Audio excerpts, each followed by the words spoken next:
Hey everyone, welcome to CLAT point and let's start आज का the Hindu news discussion. काफ़ी कुछ है पढ़ने के लिए, काफ़ी कुछ है सीखने के लिए, तो बिना समय गवाए बढ़ते हैं आगे, शुरू करते हैं हमारे आज के सेशन को। अगर आप क्लैट 2024 की तैयारी कर रहे हैं and you are seeking for a crash course, तो आप क्लैट पॉइंट की ऐप डाउनलोड कर सकते हैं एंड हमारे इस कोर्स को चेक कर सकते हैं। 7 बुक्स आपके घर पे आने वाली हैं, मॉक टेस्ट इंक्लूडेड है, पर्सनल मेंटरशिप है, लाइव क्लासेस हैं। 13,999 का मात्र ये कोर्स है। और अगर आप सिर्फ हमारे मॉक्स चाहते हैं तो 1599 में 35 प्लस आपको क्लैट के मॉक्स, 200 प्लस सेक्शनल टेस्ट, सब कुछ अवेलेबल हो जाएगा। Just check our app and if you are preparing for NLSAT as well, तब भी आपको हमारी ऐप चेक करनी है। डेमो क्लासेस, डेमो सैंपल्स सब कुछ अवेलेबल है। एक बार देखिए, अच्छा लगता है तो इनरोल करिए। टीम का कॉन्टैक्ट नंबर भी है, अगर आपको कोई ज़्यादा जानकारी चाहिए तो आप उस पर कॉन्टैक्ट करके भी जानकारी ले सकते हैं। ठीक है, अब देखो, जो कल भी ये न्यूज़ थी और आज भी है, Lok Sabha passes historic women's reservation bill. तो थोड़ा इसको समझते हैं, देखने की कोशिश करते हैं क्या है ये इसका सीन।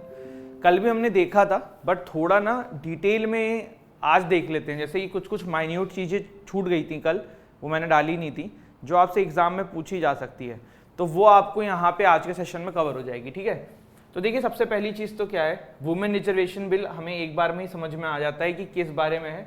33% रिजर्वेशन वुमेन का in parliament as well as state legislative assemblies. और ऐसा नहीं है कि ये पहली बार अभी किया गया है, ये बहुत पहले से चल रहा है, बट बहुत बार ये बिल आता था, ठंडे बस्ते में चले जाता था, हो नहीं पा रहा था, बट ये अभी फाइनली हो गया है। तो इंडियन गवर्नमेंट ने इंट्रोड्यूस किया है कॉन्स्टिट्यूशन में 128 अमेंडमेंट। देखो, ये एक सिंपल डायरेक्ट क्वेश्चन आ जाता है कि कौन सा अमेंडमेंट करके लाया गया है, तो ये ध्यान रखना, 128 अमेंडमेंट बिल 2023। क्या एम है इसका?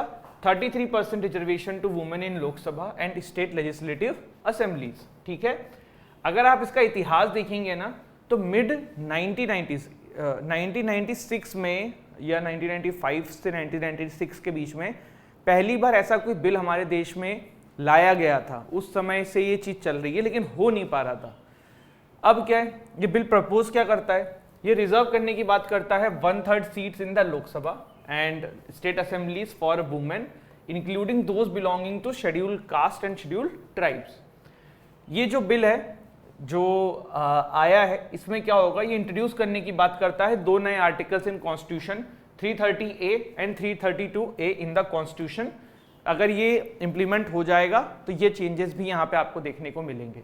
इसके अंदर एक सनसेट क्लॉज है।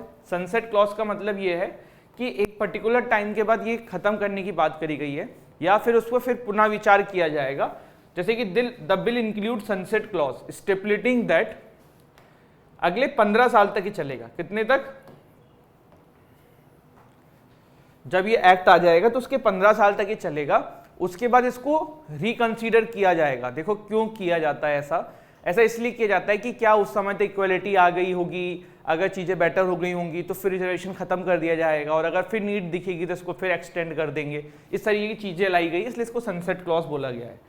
अब इसमें देखो, एक चीज़ बहुत इंपॉर्टेंट है कि ये बिल पास तो हो गया है लोकसभा में, लेकिन सर ये कब बन के एक्ट की तरह आ जाएगा। तो देखो, इसमें ना आप ये लास्ट वाला पॉइंटर पढ़ना अगर आपको दिख रहा हो, बाकी अगर आप स्क्रीनशॉट लेके ना सारे भी पढ़ सकते हो, सेम ही चीजें जो मैंने बोला है। लास्ट वाला जो पॉइंटर है ना, उसमें लिखा है बिल को लॉ बनने के लिए पहले ये बोथ हाउस ऑफ पार्लियामेंट में पास होगा, लोकसभा, राज्यसभा।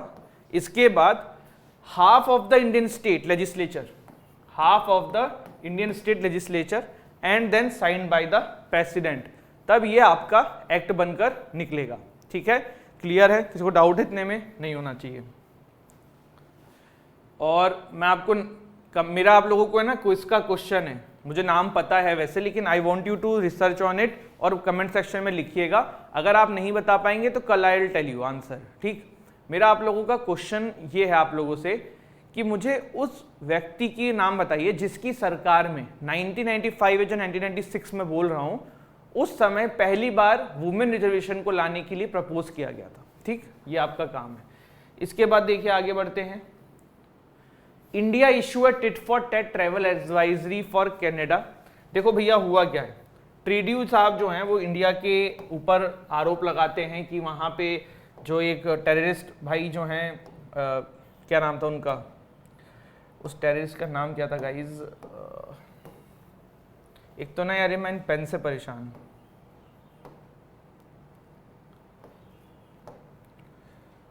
हाँ,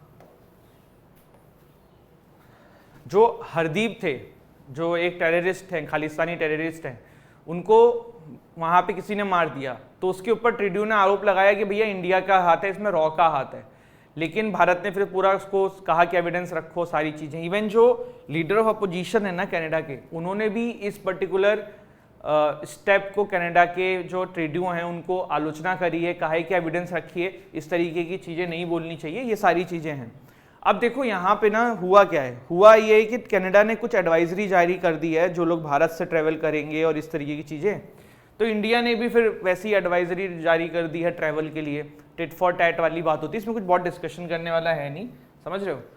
इसके बाद अब्राहम अकॉर्ड के 3 इयर्स पूरे हो गए हैं। तो अब्राहम अकॉर्ड क्या है, ये देखो मैंने ना कभी ऐसे खुद से डिस्कशन नहीं किया है, बट हाँ हम लोग जब भी अगर आप लोग हमारी मैगजीन राइस पढ़ते होंगे तो आपने देखा होगा कि हम लोग जो हैं इसके बारे में आर्टिकल्स डाले हुए हैं।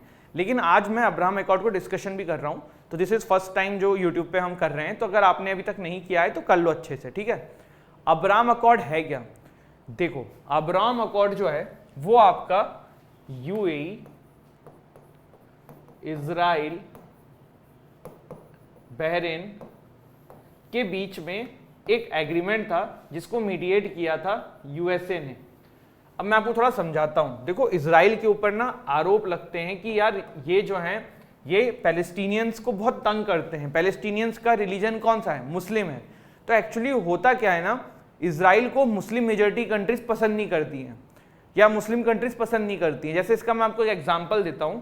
प्राइम मिनिस्टर नरेंद्र मोदी के आने से पहले ना इंडिया के किसी भी स्टेट हेड ने इजराइल में विजिट नहीं करी थी, या खुलेआम इजराइल के साथ रिश्ते नहीं बनाए थे।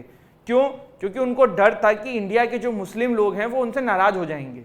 But prime minister Modi becomes the first person जिन्होंने इंडिया का रिलेशन इजराइल के साथ ओपनली एक्सेप्ट किया और चीजें करी हैं। There was a time in 1990s ना, तब तक तो इंडियन सरकारें इजराइल से रिश्ता भी नहीं मेंटेन करती थी, बट इजराइल ने अपनी पहचान खुद बनाई है स्टार्टअप्स के मामले में, चीजों के मामले में, टेक्नोलॉजी के मामले में। तो फिर इंडिया को नीड जब फील हुई तो 1992 के बाद से इंडिया ने बैक चैनल रिलेशन बनाने शुरू कर दिए, बट ओपन नहीं करते थे। तो यही एक कारण था कि इजराइल के ना मुस्लिम कंट्री के साथ रिलेशन अच्छे नहीं होते थे। Israel is a good friend of USA. Donald Trump ने मीडिएट किया था अब्राहम अकॉर्ड को, जो कि साइन हुआ था between Israel, United Arab Emirates and Bahrain, जिसको मीडिएट किया था यूएसए ने। ये देखो हुआ आपका था if I am not wrong 2021 में, और उसी के 3 साल हो गए हैं, 21, 22, 23, आई थिंक 2020 में हुआ होगा, 21 गलत बोल रहा हूं मैं। तो ये इसको 3 साल हो गए हैं, तो उसी पे वो आया है, आपका आर्टिकल आया हुआ है। और डेट आप एग्जैक्ट इसकी मुझे कमेंट सेक्शन में कमेंट करके बता देना किस डेट में हुआ था। तो ये ना पहली बार ऐसा कभी हुआ था कि 26 साल के अंदर अरब कंट्री के साथ इजराइल के जो है ना रिलेशन किए गए थे। और आप इसमें ना सिर्फ ये मत समझो कि यूएई की बात है, इसमें आप सारी मेजर कंट्रीज ले लो, जैसे कि टर्की जो है उसका इजराइल से साथ भी रिश्ता नहीं है, ईरान जो है वो बिल्कुल पसंद नहीं करता है, ईरान तो इजराइल में काफ़ी सारे अटैक्स भी करवाता रहता है। तो ये चीज़ें, ऑल्दो इजिप्ट जो था ना वो फर्स्ट अरब स्टेट बना था जिसने पीस डील साइन करी थी इजराइल के साथ 1979 में, और जॉर्डन जो है फिर वो सेकंड ऐसा स्टेट बना था जिसने इजराइल के साथ पीस डील साइन करी थी 1994 में। अब जो ये अब्राहम अकॉर्ड हुआ है इसमें क्या क्या मेन चीजें रखी गई थी, या क्या क्या मेन पॉइंटर्स थे। सबसे पहला था कि एम्बेसीज एंड एक्सचेंज एम्बेसडर्स करेंगे ये कंट्रीज आपस में, क्योंकि पहले इनकी एम्बेसीज नहीं थी। Working together with Israel across a range of sectors including tourism, trade, health care.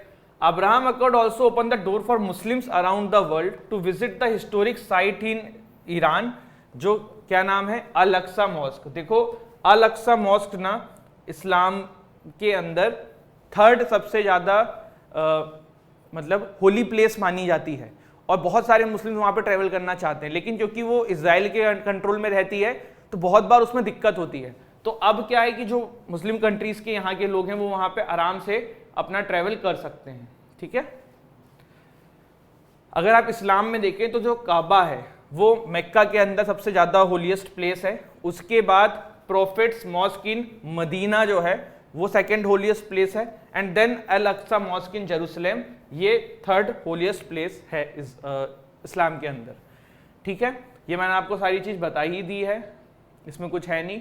Iran Turkey आज भी इसराइल के अपोज में है, और टर्की का देखो एक ये भी रहता है रीज़न ना यार कि वो अपने आप को ऑटोमन एम्पायर अभी भी समझता है, तो वो चाहता है कि हम मुस्लिम कंट्रीज़ के गॉडफादर हैं, सारे मुस्लिम कंट्रीज़ हमारे अंडर में चले, हमारी सुने, तो इसलिए भी टर्की बीच बीच में जो है हर जगह पे अपनी टांग लड़ाता रहता है। इसके बाद North Korea leader Kim returns home after week long Russia trip. तो आपको पता ही है कि अभी Kim Jong ji and Russia के पुतिन जो हैं ये आपस में मिल रहे थे, और काफ़ी सारी बातें हुई हैं, काफ़ी सारी डील हुई हैं। वो क्या हुई हैं वो तो किसी को नहीं पता है, सभी लोग न्यूज़ में बकवास छाप रहे हैं। आपके एग्ज़ाम में भी कोई काम का इसमें से कुछ आना नहीं है, बस पता होना चाहिए। देखो पुतिन जी की ना एज बहुत हो चुकी है, लेकिन ये बंदा भाई बहुत फिट है, मतलब पॉलिटिकल चीज़ें हटा दो तो इस बंदे से काफ़ी एक इंस्पिरेशन ये ली जा सकती है फिटनेस के मामले में। स्विमिंग करते हैं, सब करते हैं, बोटॉक्स बोलते हैं ना, बोटॉक्स बोल रहा हूँ मैं, आई थिंक बोटॉक्स बोलते हैं जो स्किन पे यूज़ करते हैं ये लोग। तो ये इनकी बोटॉक्स पे रोक लगा दिया था यूएसए ने, फिर पता नहीं कहाँ से मंगाया होगा इन्होंने, है ना। देखो पुतिन जी की आपको झुर्रियाँ नहीं दिखती ना, तो वो बोटॉक्स का यूज़ करते थे, एक इंजेक्शन होता है आई थिंक, जिससे स्किन जो है वो क्लियर दिखती है। आप बॉलीवुड के एक्टर्स को देख लो, उनकी जो एज है, जो आज की डेट में सलमान खान है या कोई और है, ये सब हम लोगों के, मतलब मेरे तो फादर के एज के हैं, बट ऐसी स्किन क्यों नहीं दिखती है। तो बहुत सारी चीज़ें होती हैं, बट उन सबको अगर अलग कर दो तो he is a very fit guy, तो वो वाली चीज़ हम इनसे सीख सकते हैं ना। चलिए, करम्बा कॉपरेशन हॉल्टेड अजरबैजान। कल मैंने पूरा आपको डिटेल में अर्मेनिया अजरबैजान इशू समझा दिया है, मुझे नहीं लगता कि इसको हमें रिपीट करने की ज़रूरत है। न्यूज़ छोटी मोटी आती रहेंगी, पर इस पर कभी क्वेश्चन नहीं आएगा कि अर्मेनिया ने अजरबैजान के 2 लोगों को मार दिया या सोल्जर्स ने सीज फायर कर दिया। इस तरीके की चीज़ें एग्ज़ाम में नहीं पूछी जाएगी। एग्ज़ाम में जो पूछा जाएगा वो हमने कल किया है, कंटेक्स्ट यहाँ से लेके आप उसको रिवाइज कर सकते हो। ठीक है, इसके बाद women face tougher penalties as Iran MPs pass dress code. उनका नाम बताइए जिनको मारा गया था ईरान के अंदर। महसा अमीनी, जिनके ऊपर सबसे पहले जो मॉरल पुलिस है ईरान की, उन्होंने टॉर्चर किया था जिसकी वजह से इनकी डेथ हो गई थी, और फिर ईरान में काफ़ी सारे प्रोटेस्ट देखने को मिले थे। अभी ईरान ने एक बिल ले आया है कि भैया 10 साल तक की सज़ा हो जाएगी अगर आपने प्रॉपर ड्रेसिंग नहीं करी, वुमेंस के लिए है। तो बहुत बड़ी ही मतलब ये चिंताजनक चीज़ें हैं। ईरान में देखो ना, मैं आपको लिटरली एक बात बताता हूँ, ईरान के बारे में ना हम लोगों को लगता है कि बस यही ऐसा ही है, यही सब चला जा रहा है वहाँ पे, और क्या डेवलपमेंट नहीं है। लेकिन मतलब आप लोग तो चूँकि पढ़ाई कर रहे हो तो आपको पता होगा, जैसे कि ड्रोन्स के मामले में ईरान बहुत ही आगे है, डिफेंस के टेक्नोलॉजीज़ के मामले में ईरान बहुत ही आगे है। तो ये सब ना इन कंट्रीज़ का एक एक्सेप्शंस भी हैं कि ये सब गलत भी कर रहे हैं भाई, जो भी कर रहे हैं, लेकिन डेवलपमेंट और इन सब के मामले में ना लगे हुए हैं। जैसे कि शाहिद ड्रोन हमने पढ़ा था, उसका क्या नाम था रशिया के अंदर, कामकाजी ड्रोन। कामकाजी नाम क्यों था, क्योंकि जापानीज एक फोर्स थी उसकी वजह से। तो शाहिद ड्रोन कहाँ से आया था, ईरान से ही तो आया था। तो यही वाली चीज़ें हैं। ठीक है, तो ये था हमारा आज का सेशन, एंड आई होप आपको सेशन अच्छा लगा हो। आज हमने देखो क्या क्या देखा है, एक बार जल्दी से रिवाइज कर लेते हैं। सबसे लास्ट में हमने एक आर्टिकल देखा ईरान वाला, है ना, देन ये अजरबैजान देखा ही हुआ है। यहाँ पे मेन एक आर्टिकल देखा है अब्राम अकॉर्ड से related, then tit for tat travel वाला देखा है। वुमेन रिजर्वेशन बिल के बारे में थोड़े से पॉइंटर्स देखें जो एग्जाम में पूछे जा सकते हैं, और अगर आप हमारा कोर्स लेना चाहें तो ले सकते हैं, मैंने आपको बताया ही है कैसे करना है, क्या करना है। ठीक है, मॉक टेस्ट तो आप ले ही सकते हो, बहुत नॉमिनल प्राइजेज में आप लोगों के लिए है, एंड बेस्ट क्वालिटी का कंटेंट है। तो this is it, thank you so much. हंसते रहिए, मुस्कुराते रहिए, पढ़ाई करते रहिए। जय हिंद, जय भारत।